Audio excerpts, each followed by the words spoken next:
podcast, the value of cash. Well, 9.4% would erode at cash, obviously. When is cash suitable? And obviously we've given you some examples, there. Actually, markets have been pretty strong over the last few weeks.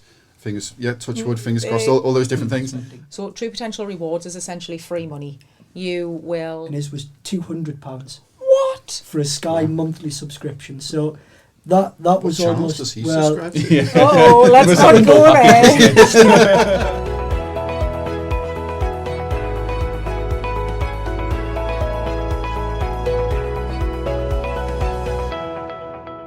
Hello and welcome to the latest True Potential Do More With Your Money podcast.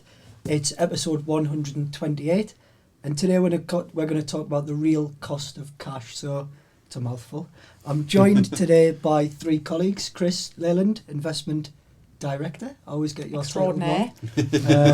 Diane Patterson, Digital Delivery Manager. No, I'm a head of delivery, Greg. Head of Delivery, I was close enough. I got manager in there, which makes it sound I important. didn't want to say I'm Director of Investment Strategy. Right, I've got two wrong. Let's go for a hat trick. I might be able to take the match ball home and get a hat trick.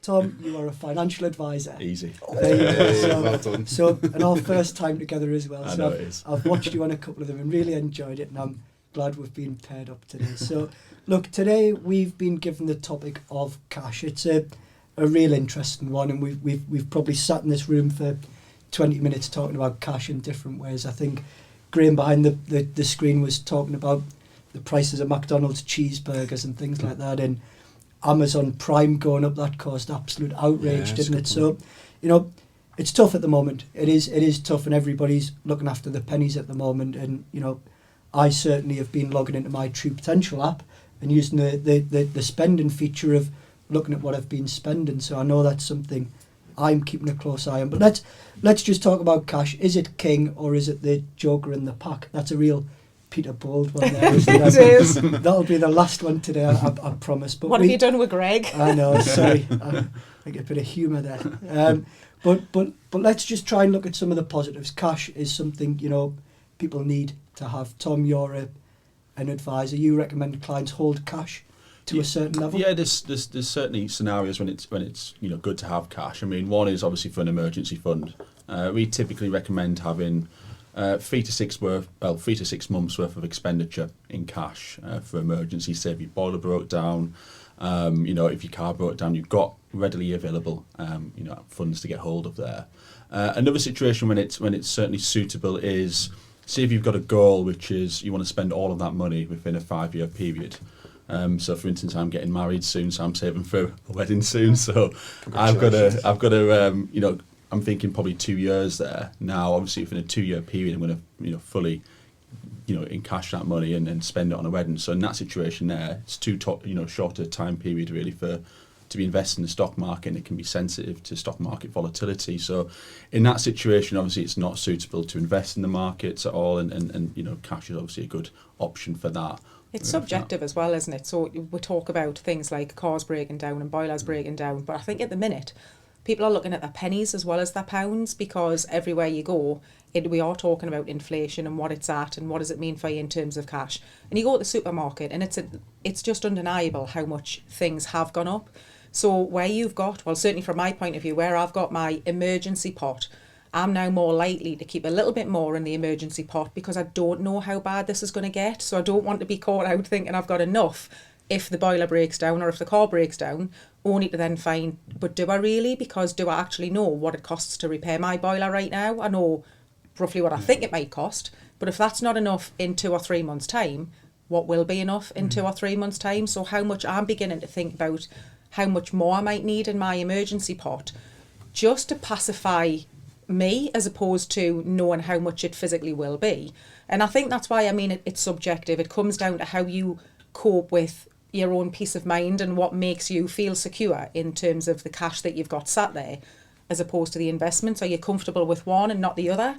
And if you are, can you make a decision based on, actually, I should probably leave the cash that I've got there, it's too much, I probably should be putting more into investments, or vice versa, regardless as to what's happening with inflation? Again, I suppose it comes down to attitude to risk. Everybody's got a different attitude to risk.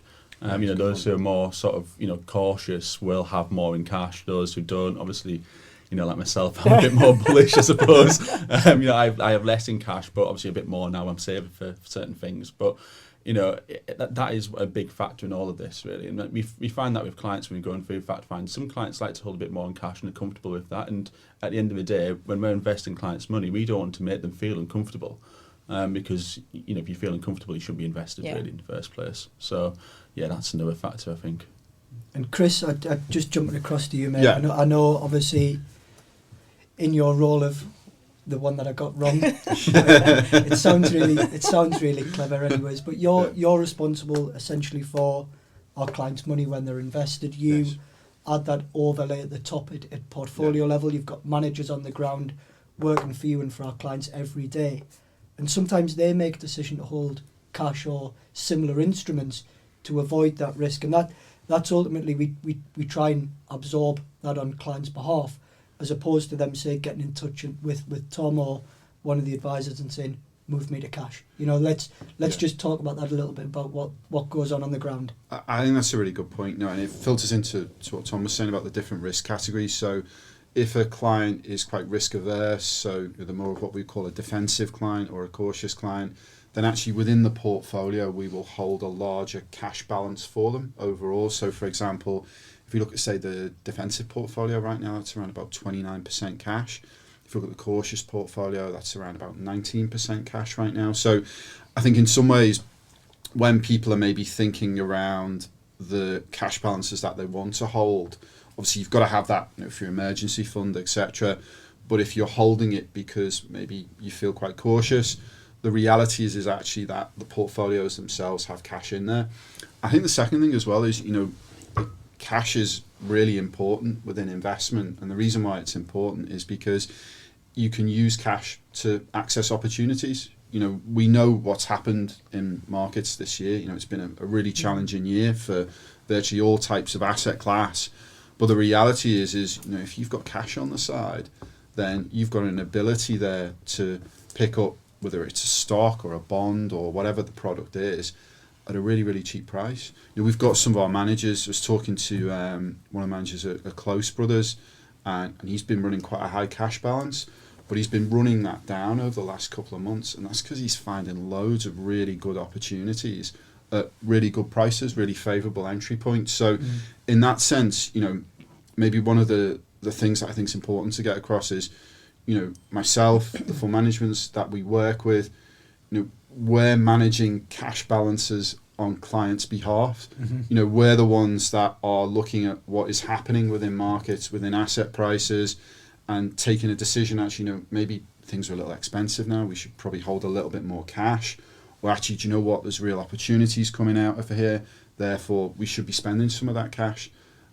So for me, we manage the cash as well as maybe clients managing their own cash balances. It goes back to what Tom said as well about, when we have, say, a member, one of our clients call up and say, I've got a pension, I've been investing for 30 years, I've had a couple of months of, volatile markets, I want to move to cash. It's almost, don't do it. At least consider your options. What I always say to clients is, look, if you had a house which was valued at £100,000 in November and it's now dropped to 80,000 because of the discounts in the market, you would never accept it, would you? And it's the same thing in the situation here. And, like I said, pensions are such a long-term investment. It's so silly to do when you invested for the long term. That's the key thing is long-term of this.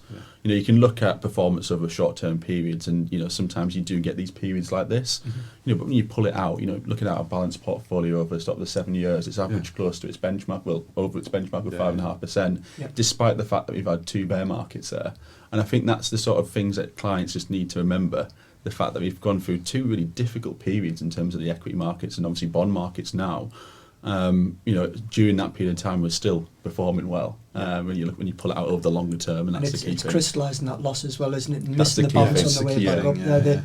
They're the 2 things we always say take into account. If you've still got a couple of years to be invested, we can't guarantee a return, but if there is a bounce, you're in there and you're ready, as opposed to taking yourself away from that opportunity. You can see it in the technology as well. So I think just based on what you were saying there, if a client is a client of ours and you go into the technology, you can actually see what you're invested in by choosing your investment and having a look at the assets the underlying assets. It'll break it down per asset class for you.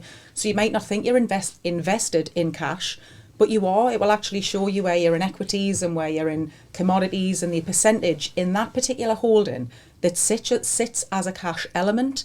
So again, if they want to see, I've got X in the bank as an emergency fund, but do I have Y invested in cash? You probably do. And we will also notify them in the apps as well in terms of all the rebalances. So we show them where the positives and negatives are in terms of this is what we've sold out of on your behalf. This is what we've invested into on your behalf. So they can see the change there in a wordy text speak, as well as the physical percentage in the app.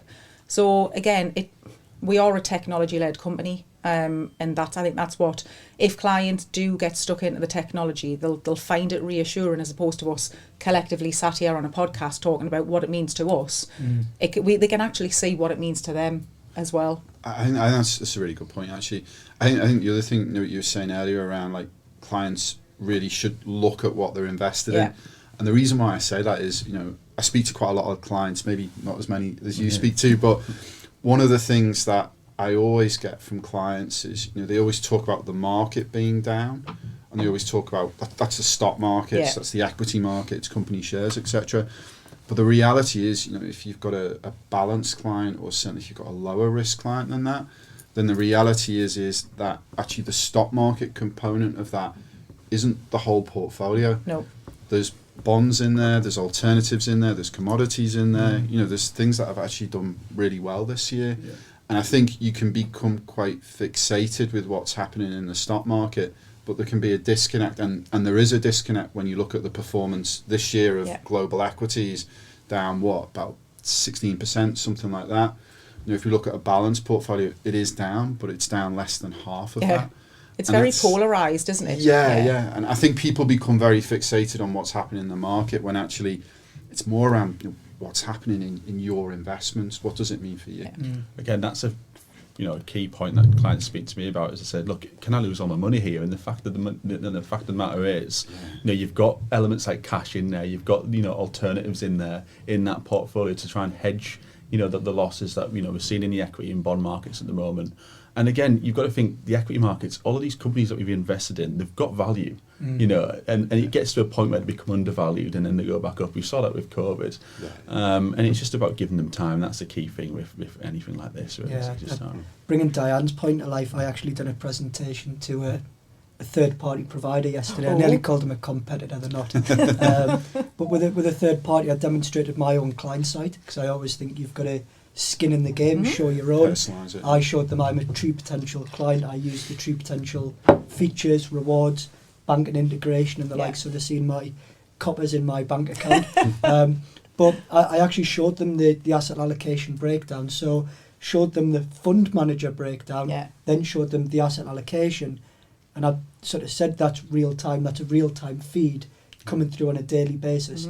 They couldn't wrap their head around that. They send their investors an annual statement. And they couldn't get their head around that I get a daily valuation on my bank account, pension, ISA, GIA, and then all of the information coming through from Chris and the team. I actually then showed them the monthly commentary, and they thought that was fantastic. We'll never be able to replicate it, but hence why they're speaking to us. So that was brought to life, really. It was quite interesting that, a company most people would have heard of couldn't wrap their head around that. It's traditional, isn't it? We do talk about the third-party providers and what they give to their clients, and I think some clients are possibly undersold what we do actually deliver in terms of the information that they have at their fingertips.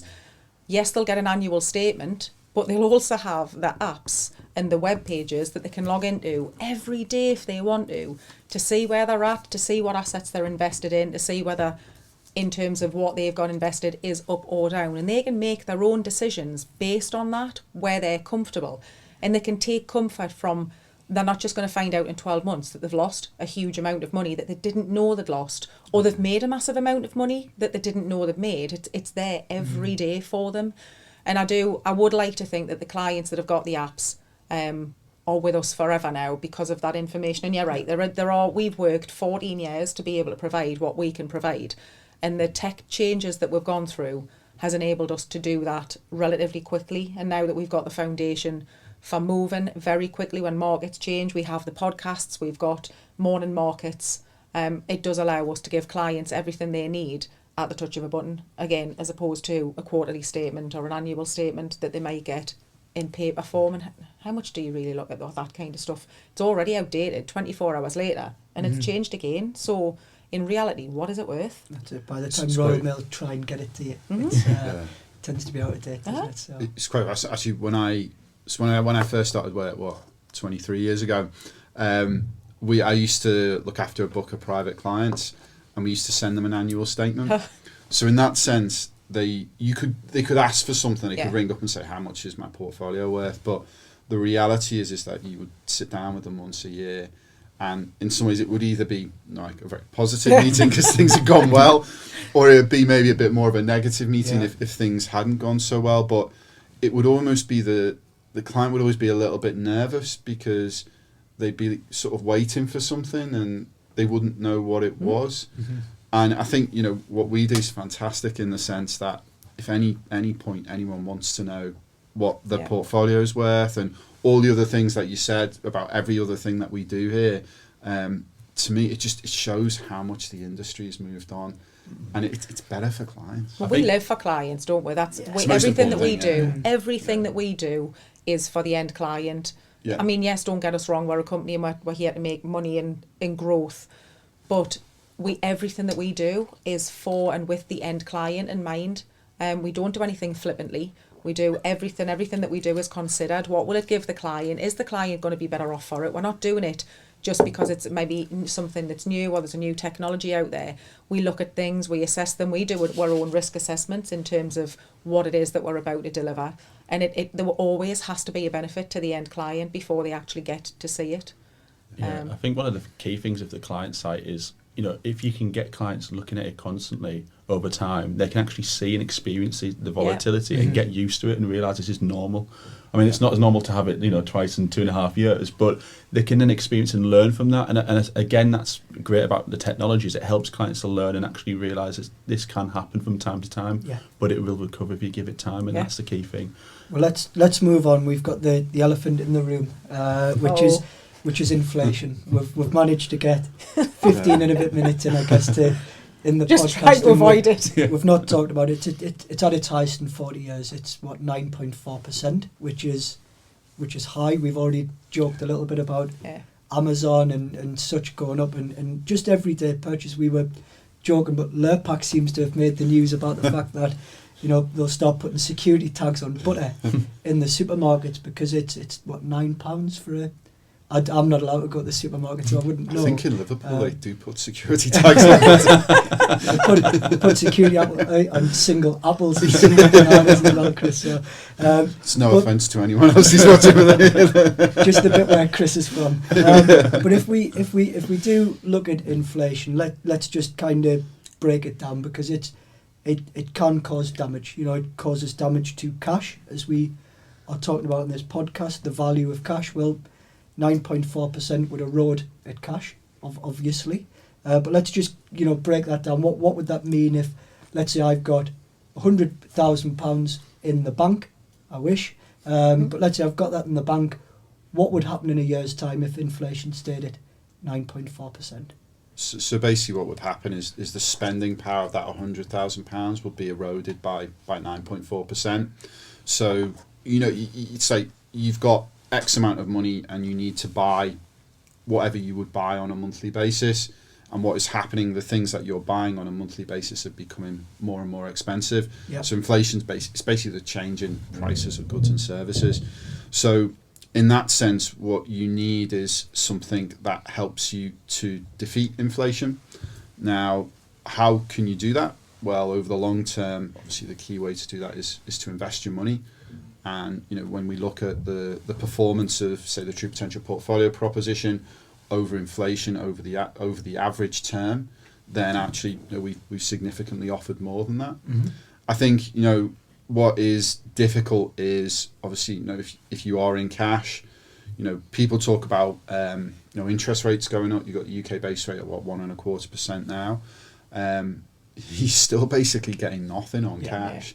It's interesting. I was looking at I was talking to someone about a cash account, and they were talking about, I think it was a Chase account, which was, I think, about 1.5%. And that was one of the kind of better accounts. But, you know, the reality is that inflation at over 9, 1.5 V9, you know, you're still going to be eroding your money away. And the other thing, I think this is maybe more important, is, you know, the reality is inflation will come down at some point. You know, that I don't think that will be this year, by the way. I think it will get worse. But I think as we move through next year, inflation will start to come down. But the reality is that you're still not going to get enough on your cash, even with inflation at 5, even with inflation at 4, Yeah. even inflation at the Bank of England's target of 2, you're still not getting enough on your cash overall. So for me, we want to give a kind of balanced argument around cash, and I think, you know, the starting point was, you know, cash is really important in both the emergency fund, it's important in what we do in respect to fund management, but as a singular long-term investment, it's terrible. Yeah, it is, and it's interesting because we've talked about, you know, these kind of instant accounts you can just go online, buy and invest in, and they're using headline rates such as 1% and 1.5, and it makes me scratch my head and think, what's the point? You know you're going to lose. It's like, if you know you're going into a game of football and you've already been told you're going to lose, would you bother even turning up? Just to be beaten for 90 minutes and then at the end go, I knew we were going to lose anyways. That would be my logic. I'd at least like to go into the game thinking I've got a chance of winning.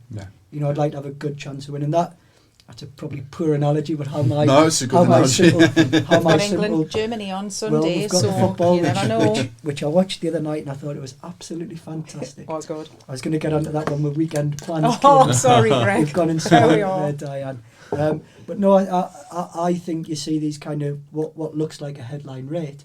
Yeah. You don't even have to read the small print to know that you're going to lose with that one. And Tom, do you speak to clients much around, you know, inflation, interest rates, things like that? I'm assuming you do. If you look at interest rates, like since the 70s up until now, I think the average interest rate is around about 7% mark, you know, over that period in time. So you look at it now and we're talking about, you know, 1.25%, and, you know, it's still very, very low over that period in time. And, you know, your clients, they do say, look, you know, when is cash suitable? And obviously we've given you some examples, you know, there, but the majority of clients that we deal with, they're all investing for the long term. Otherwise we wouldn't, you know, put them into the true potential portfolios for starters, really. We've always said, you know, you must have a 5-year term if you're going to take the full amount of money out. I mean, you can, if you invest, and you can obviously invest and then take maybe a safe withdrawal of 4% over a period of time and take that out, and that's still suitable. But, you know, if you invest, and you've got to be thinking long term, and, you know, interest rates and all of these figures that you just, you know, talked through there, they're still, you know, ridiculously low. And you know, they probably will, you know, come back down again. I would have thought, you know, into the next year, they'll probably peak and then come back down again. So it's, you know, again, like we said there, it's all sort of news and scaremongering, I think, to some respect in the press when you hear some of the figures that are coming out. Someone's mentioned news in front of Diane. So I know, I should have done that. Because, I just avoid it now because there is no new news. It is not news anymore. It's just as far as I'm concerned, because there's nothing new. There really isn't. Can you genuinely look at any kind of media outlet over, I would say, the past 12 months and think if anything, aside from the war, what news have we had? None. Legitimately none. It's been about Boris, COVID,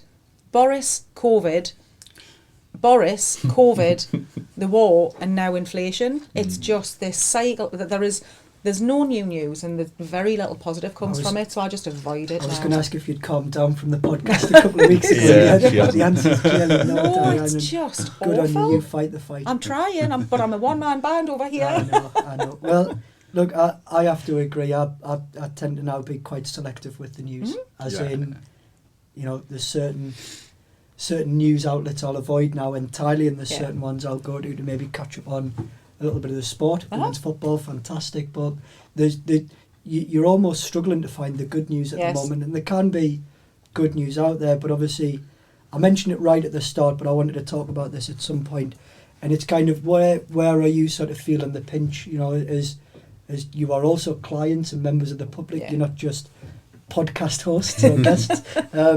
I think the first one for me was it was actually the increase in Amazon. It went up by £15, and for me that wasn't. It was almost the straw that broke the camel's back, because at the same time I'd had an email from ASOS saying my annual free delivery was going up and it was due for renewal just at the same time. Like coincidence. And then I had Amazon, and then the other one was Sky TV. The bill came through for that and it was £168. I was blown away until I spoke with Steve Hutton, and his was £200 What? for a Sky monthly subscription. So that was channels almost does he subscribe to? Oh, let's not go there. Steve's been known to buy a couple of pay-per-views. Football. Boxing and things like that a gentleman would watch. Yeah. But that for me was kind of, it all happened in 1 week, and then you do sort of catch the news and see, these prices and whatever, and it can wind you up. And have I done anything about any of them? No. I renewed Amazon, I reviewed ASOS, and I've not rang Sky yet, because I know if I ring them up, they'll get us on a new 24-month contract and I'll be tied in for longer. So I over to yourselves, have you guys sort of felt... I think fuel is the biggest one for me. I mean, just driving to Manchester and back to see my friends the other day, it was £50, which is just like, that really is quite a lot of money. I mean, you can't get a train as an alternative, because that's, like £150 on Transfer 9. Don't get me started. And they'll be on strike. Yeah, you won't be able to get on it, so... Yeah, I mean, this weekend. I mean, that is the key one for me, is fuel. It's just... And I accidentally the other day, I went to the beep, I probably shouldn't say this, but I shouldn't name names, but bleep. And I put the special fuel in instead of the normal fuel, and I didn't realise. It got me. And that was, I think it was about £2.10 for some petrol. So yeah. Must have been feeling flush that day. I was not happy when I realised. I looked up and saw the sign. So yeah. That's the real killer for me, is fuel, I think, definitely. Chris, you're a little bit different in that I always think you've had exposure to London and Edinburgh and exotic places like exotic that. Places. And we're stuck in our little Newcastle bubble here, so you obviously see the wide ranges of the price of a pint, which I know is your barometer. It was interesting, actually. I was in London, and I was in like a chain pub, so not like a kind of really flash pub, and I was charged £7.50 for a pint of lager, which to me is quite a lot. Was it a premium lager, or was it a... To be honest, it was it wasn't like a pint of Skol or something like that. Okay. It was a pint of Peroni. Okay. Which is quite premium, but yeah, it is expensive. But saying that, tomorrow is my Newcastle stag night.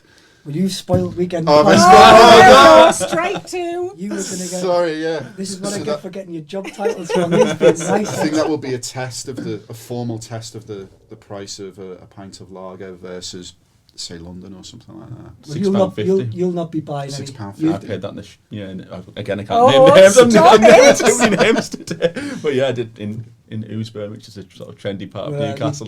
You deserve to pay that for a pint if you go to Ousburn. And Diane? I think, again, it's just supermarket when you look at the value of what you might have spent a couple of months ago, in terms of, you don't really realise, certainly if you're just going for your normal shop, you pick things up, you put them in your trolley, you go to the tin, and you're like, oh, what did I buy? Like, how on earth has that cost this much more?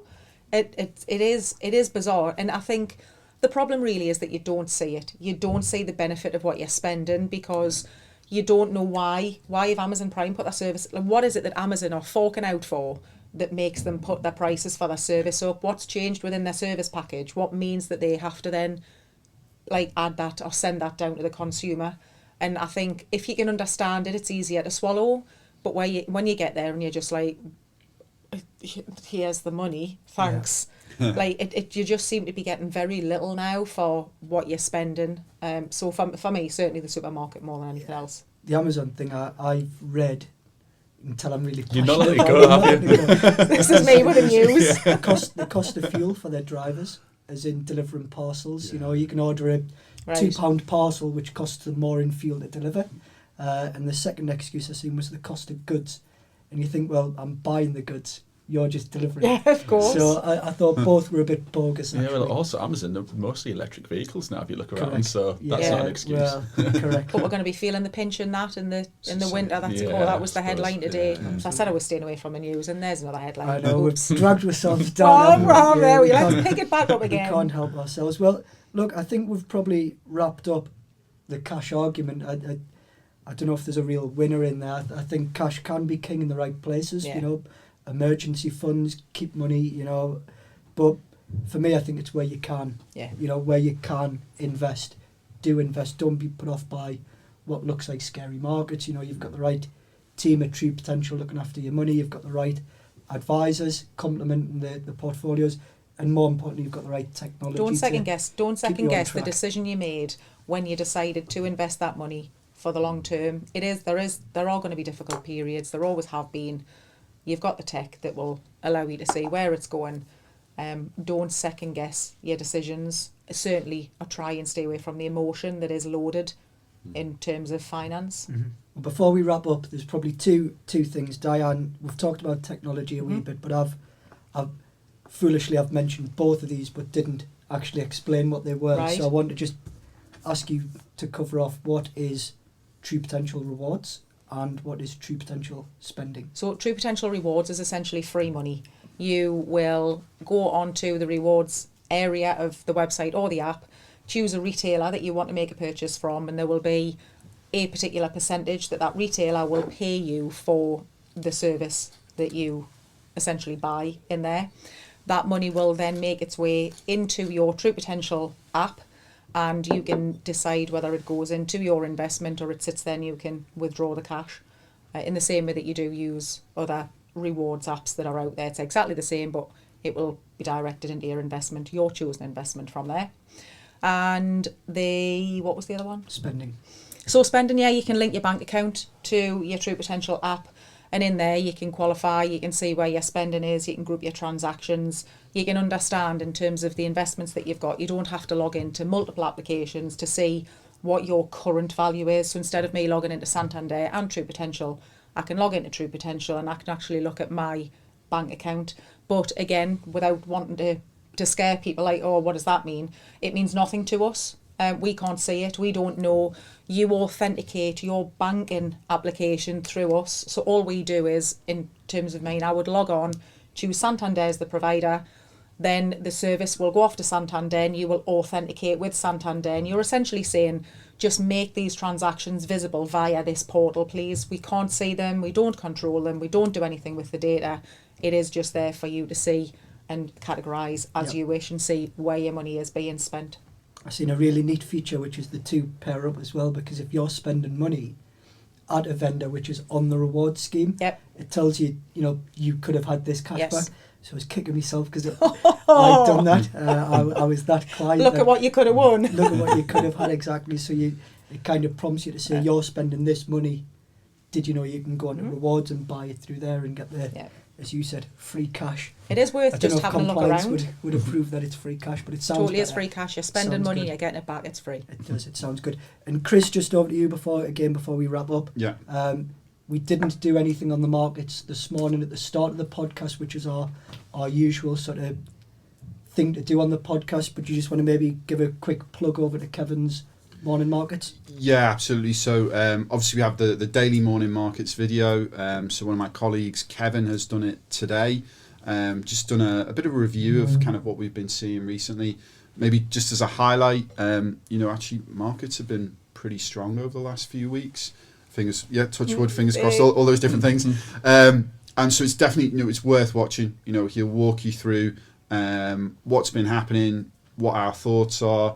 And again, I'll be honest, it's actually quite nice to have a positive news story after what's been a choppy few months. Absolutely. And I think the last one for me to wrap up before we go into things is just, I just wanted to give a quick thank you to our True Potential super fan, David Regan. David is, I know, an avid watcher or viewer of the podcast or listener. I don't know how he prefers to absorb us and take us in.